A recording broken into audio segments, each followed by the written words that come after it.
Hello friends, welcome back to our channel advocate Ravita Hudaidiya. दोस्तों, supreme court ने एक बार फिर आरोपी को चेक बाउंस के केस में धक्का मार दिया है। इम्पोर्टेंट केस है दोस्तों, इसे समझना और जानना बहुत ज़रूरी है।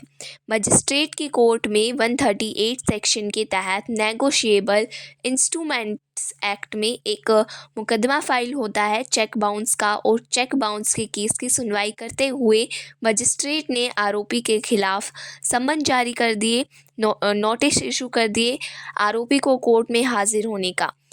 आरोपी कोर्ट में आता है दोस्तों। आने के बाद उसने ये स्टैंड लिया कि जो चेक पर सिग्नेचर हैं वो मेरे नहीं हैं, ये मेरे सिग्नेचर से मैच नहीं कर रहे हैं।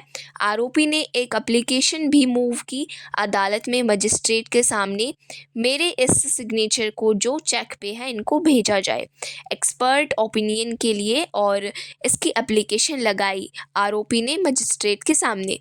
मजिस्ट्रेट ने इस एप्लीकेशन को डिसमिस कर दिया। उन्होंने बोला कि ये डिले टैक्टिस है, मतलब किसी केस को लंबा खींचने का एक तरीका है। मैं ऐसी एप्लीकेशन को मंजूर नहीं कर रहा। एप्लीकेशन डिसमिस कर दी गई। बड़ी इंटरेस्टिंग बात ये है दोस्तों कि इसके बाद आरोपी उस डिसमिस फाइल जो है डिसमिशन को कहीं भी चैलेंज नहीं करता है। बाद में आरोपी केस हार जाता है। हारने के बाद आरोपी ने सेशन जज के यहाँ अपील फाइल की। सेशन जज के यहाँ 391 CRPC के तहत एक एप्लीकेशन लगाई जाती है, चेक पे जो सिग्नेचर है वो मेरे नहीं है। एडिशनल डॉक्यूमेंट्स के तहत उनको कंपेयर कराया जाए एक्सपर्ट से और इस पे निर्णय दिया जाए, ये मेरे साइन नहीं है। 391 के एडिशनल एविडेंस को रिकॉर्ड पे लाने की उसकी एप्लीकेशन वहाँ भी नाम कर दी जाती है। अपील डिसमिस हो जाती है। वहाँ से वो शख्स हाई कोर्ट में रिवीजन पैटिशन फाइल करता है। रिवीजन पैटिशन में भी वो चेक पे गलत सिग्नेचर की बात करता है कि ये मेरे सिग्नेचर नहीं है, इसको कंपेयर कराया जाए। नीचे की कोर्ट ने भी मना कर दिया है। इसको अब जो है कंसीडर करने से मेरी एप्लीकेशन डिसमिस कर दी गई। दोस्तों, हाई कोर्ट ने भी उसकी बात नहीं सुनी और उसे चेक अमाउंट देने के निर्देश कर दिए। इसके बाद वो जो व्यक्ति है वो पहुंचता है सुप्रीम कोर्ट। सुप्रीम कोर्ट में जब ये बात बोली गई तो सुप्रीम कोर्ट का एक बड़ा ही स्पष्ट जवाब था कि अगर आपके सिग्नेचर मैच नहीं कर रहे, गलत है आपके सिग्नेचर, आप ऐसा कह रहे हो, किसी ने फॉल्स किया हुआ है, तो आपने जो एप्लीकेशन लगाई थी उस एप्लीकेशन के डिसमिस के बाद ऑर्डर को चैलेंज करते हुए ऊपर की कोर्ट में जाना था। टाइमली उसको आगे चैलेंज करना था। अगर आपने नहीं किया तो वो ऑर्डर ने एक फाइनलिटी अचीव कर ली, मतलब वो निर्णय फाइनल हो गया। इम्पोर्टेंट बात सुप्रीम कोर्ट ने कह दी कि इसके साथ ही आपके पास ये अधिकार था कि आप बैंक में जाते जहां आपने अकाउंट खुलवाया हुआ है, जिसका चेक बाउंस हुआ। बैंक में एक एप्लीकेशन लगाते कि मुझे अपने सिग्नेचर की सेटिस्फाइड कॉपी चाहिए, और सेटिस्फाइड कॉपी देने का प्रावधान है बैंक एक्ट के द्वारा। उस सेटिस्फाइड कॉपी को लेकर आप कोर्ट में फाइल करते और मजिस्ट्रेट से ये रिक्वेस्ट करते कि सेक्शन 76 ऑफ एविडेंस एक्ट के तहत आप मेरे इस बैंक की सेटिस्फाइड कॉपी वाले सिग्नेचर और चेक पे जो सिग्नेचर है उन दोनों को कंपेयर करें, और कंपेयर करके दोनों एक नहीं है इसकी जो है बात, इसके बाद ये निर्णय होता। ठीक है दोस्तों, ये सुझाव दिया सुप्रीम कोर्ट ने और ये तरीका बताया। उन्होंने साफ शब्दों में कहा कि बाद में 391 की एप्लीकेशन एडिशनल एविडेंस को लाने की एप्लीकेशन लगाकर कोर्ट के ऊपर ये बर्डन देने की, कोर्ट आपके एविडेंस को कलेक्ट करे, आपके एविडेंस को इकट्ठा करे, ये जिम्मेदारी कोर्ट की नहीं है। आरोपी को अगर बचना है, उसने अगर चेक पे ही सवाल उठा दिया, अपने सिग्नेचर पे ही सवाल उठा दिया, तो उसका सही तरीका ये था कि अपने सिग्नेचर की सेटिस्फाइड कॉपी अपने बैंक से लेकर वो मजिस्ट्रेट की कोर्ट में ट्रायल में फाइल करे, वहाँ पे प्रूफ करे कि ये मेरे सिग्नेचर नहीं है। इसके समर्थन में 76 ऑफ एविडेंस एक्ट भी खड़ा है, जो मजिस्ट्रेट को ये पावर देता है कि अगर कोई अपने सेटिस्फाइड कॉपी सिग्नेचर की बैंक के कोई कागज़ चलाता है या फिर लगाता है, उसके सिग्नेचर से चेक के सिग्नेचर को टैली करना, उससे मैच करना, को देखने की जिम्मेदारी जज मजिस्ट्रेट के ऊपर है under section 76 of India evidence act. ये इम्पोर्टेंट बात सुप्रीम कोर्ट ने कर दी। साथ ही सुप्रीम कोर्ट ने इम्पोर्टेंट डिक्लेरेशन भी और एक घोषणा भी कर दी कि आरोपी खुद एक्विट होकर अपने एविडेंस को कोर्ट के सामने लाए। वो कोर्ट पे ही भरोसा ना करे कि एप्लीकेशन लगाता हूँ, कोर्ट इस चीज़ को मंगवाए। कोर्ट उसके सिग्नेचर को कंपेयर करने के लिए राइटिंग एक्सपर्ट के पास भेज दे या फिर फॉरेंसिक लेबोरेटरी साइंस में इस चीज़ को चेक करवाए। ऐसी जिम्मेदारी कोर्ट की नहीं है, ये भी कह दिया सुप्रीम कोर्ट ने। अगर आरोपी बचना चाहता है, आरोपी बड़ी होना चाहता है चेक बाउंस के मुकदमे में, तो उसे खुद एक एक्विट रोल में आना होगा। उसे सक्रिय होना होगा। अपने एविडेंस को जो कुछ भी है उसको खुद सामने लाना होगा कोर्ट के। वो कोर्ट पे भरोसा नहीं कर सकता कि कोर्ट उसके बचाव के लिए सारे साक्ष्यों को जुटाए, उनको इकट्ठा करे और उसे बरी कर दे। ऐसी कोई भी एप्लीकेशन अगर डिसमिस कर दी गई है तो ये सही किया गया है, ये भी कह दिया सुप्रीम कोर्ट ने। लगातार सुप्रीम कोर्ट चेक बाउंस के केसेस में आरोपी को धक्का मार रहा है।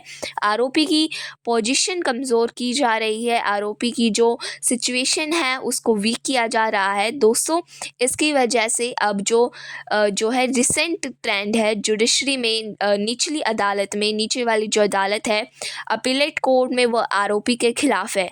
मजिस्ट्रेट आरोपी के खिलाफ फैसला कर रही हैं।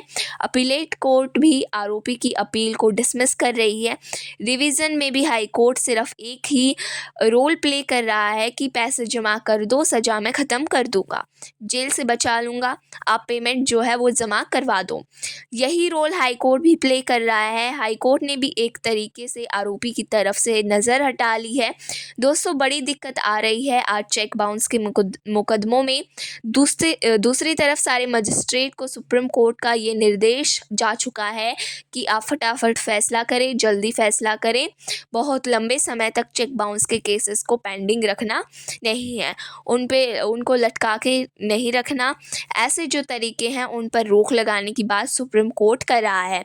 इसकी वजह से मजिस्ट्रेट दबाव में है। ऐसी कोई भी एप्लीकेशन अगर आरोपी की तरफ से लगाई जा रही है तो सुप्रीम कोर्ट के उस निर्देश के तहत कि मामले को जल्दी निपटाना है, ऐसी एप्लीकेशन मजिस्ट्रेट अलाउड नहीं कर रहे हैं। इसका रीज़न ये है दोस्तों कि ये डिले होगा, देरी होगी। मजिस्ट्रेट का अपना रिकॉर्ड भी ख़राब होता है कि सुप्रीम कोर्ट के निर्देश के बाद भी मामले को लंबे समय तक लटकाया जा रहा है, जल्दी निर्णय नहीं किया जा रहा है।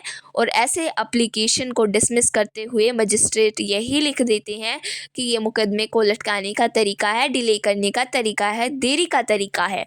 इस एप्लीकेशन को मैं डिसमिस कर रहा हूँ, मंजूर नहीं कर रहा हूँ। ये ट्रायल कोर्ट है, अपीलेट कोर्ट है, जिला न्यायालय में जो चेक की कार्रवाई चल रही है वो सुप्रीम कोर्ट में लगातार आ रहे निर्देशों, डायरेक्शन, जजमेंट, ऑर्डर के दबाव में है। यही वजह है कि आरोपी को बहुत एक्विट होकर अपनी जान छुड़ानी होगी चेक बाउंस के केस से। अभी लाइटली मज़े में हल्के तरीके से चेक बाउंस के केस को लड़ने वाले आरोपी को सज़ा सुना दी जा रही है।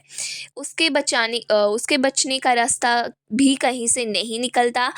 रही पैसे की रिकवरी, एग्जीक्यूशन में मजिस्ट्रेट फटाफट कर रहे हैं, ठीक है। पुलिस को भेजा जा रहा है, अरेस्ट किया जा रहा है, ये निर्देश दिए जा रहे हैं कि इस वारंट को एग्जीक्यूट करते हुए आरोपी को SOS अरेस्ट करें, ठीक है। ऐसे ऑर्डर पास कर दिए जा रहे हैं कि इस जो भी आरोपी है उसे जल्दी से जल्दी अरेस्ट किया जाए, ताकि कोई भी चेक का मुकदमा अगर उसमें फ़ैसला हो गया है तो उसके पैसे भी रिकवर हो सकें, उसके पैसे उसे वापस मिल जाएं, उसको दिलवाया जा सके शिकायतकर्ता को। और इसके लिए भी अदालतें बहुत फास्ट हैं, मजिस्ट्रेट बहुत एक्टिव है। सुप्रीम कोर्ट के दबाव में ये सारी चीज़ें चल रही हैं और इसका एक रिज़ल्ट ये आ रहा है दोस्तों, लगातार चेक बाउंस के केसेस कम हो रहे हैं। लोग अब चेक देने से डर रहे हैं। अगर किसी का चेक किसी के पास है तो वो पहले ही पुलिस में शिकायत दे रहा है कि इनसे गलत तरीके से मेरा ये चेक लिया हुआ है, वो बचने की कोशिश कर रहा है। पहले एक दौर चल रहा था कि जब लोग चेक बांट रहे थे, किसी को चेक दे दिया, किसी को ले लिया। ये रीज़न दे दिया कि अकाउंट में पैसे नहीं हैं, चेक बाउंस हो रहे हैं, बट इसकी कोई परवाह नहीं है। उनको पता था कि अगर चेक बाउंस हो गया दूसरी पार्टी कोर्ट में नहीं जा पाएगी, इतने कोर्ट में चक्कर लगेंगे, इतनी जो है हिचकिचाहट होगी, तो शिकायत करता है जिसके पास चेक है वो अदालत में नहीं जाएगा। अगर वो चला भी गया तो उस मुकदमे को फंसाकर 7 साल, 5 साल, 8 साल आरोपी ऐसे ही रखेगा।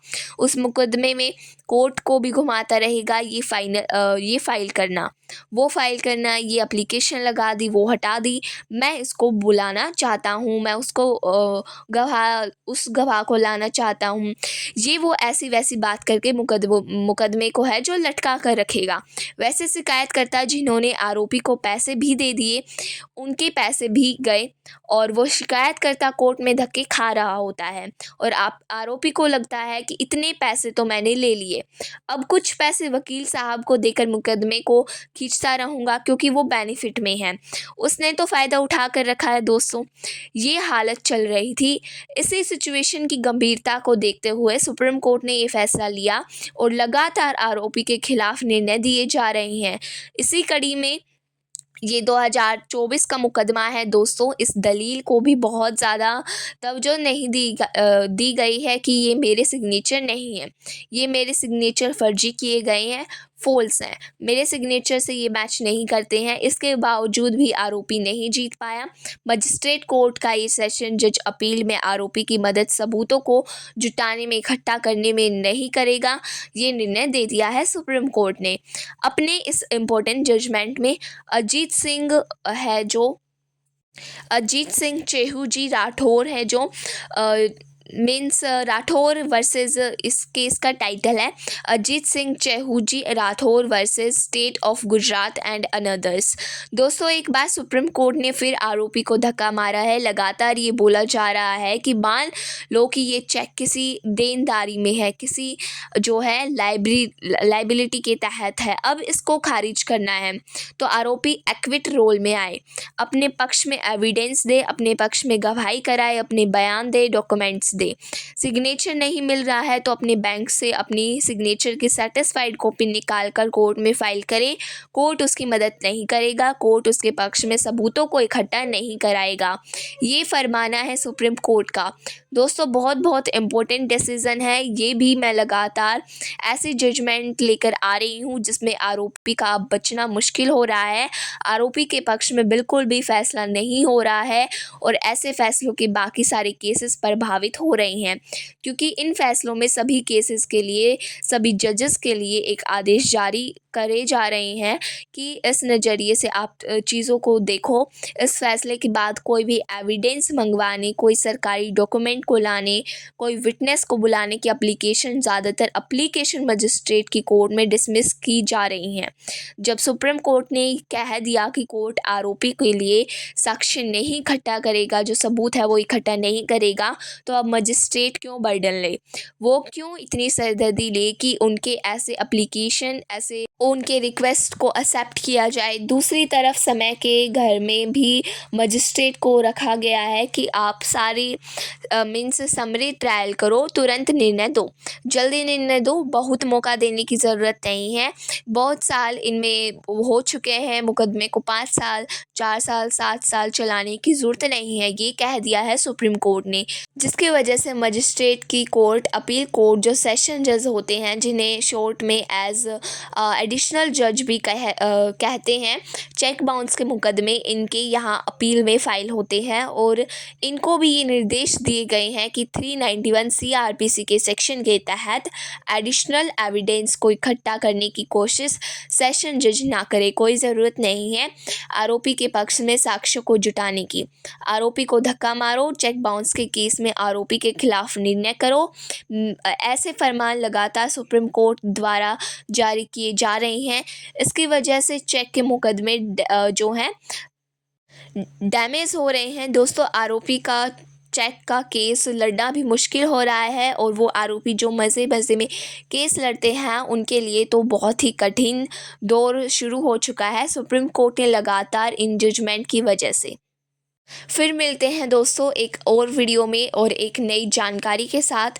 तब तक किसी व्यक्ति को किसी केस से रिलेटेड सलाह या जानकारी चाहिए, वो तो नीचे दिए गए नंबर पर संपर्क कर सकता है। वीडियो पसंद आई हो तो चैनल सब्सक्राइब करो, वीडियो लाइक करो, ज़्यादा से ज़्यादा वीडियो शेयर करो। Thank you for watching our videos.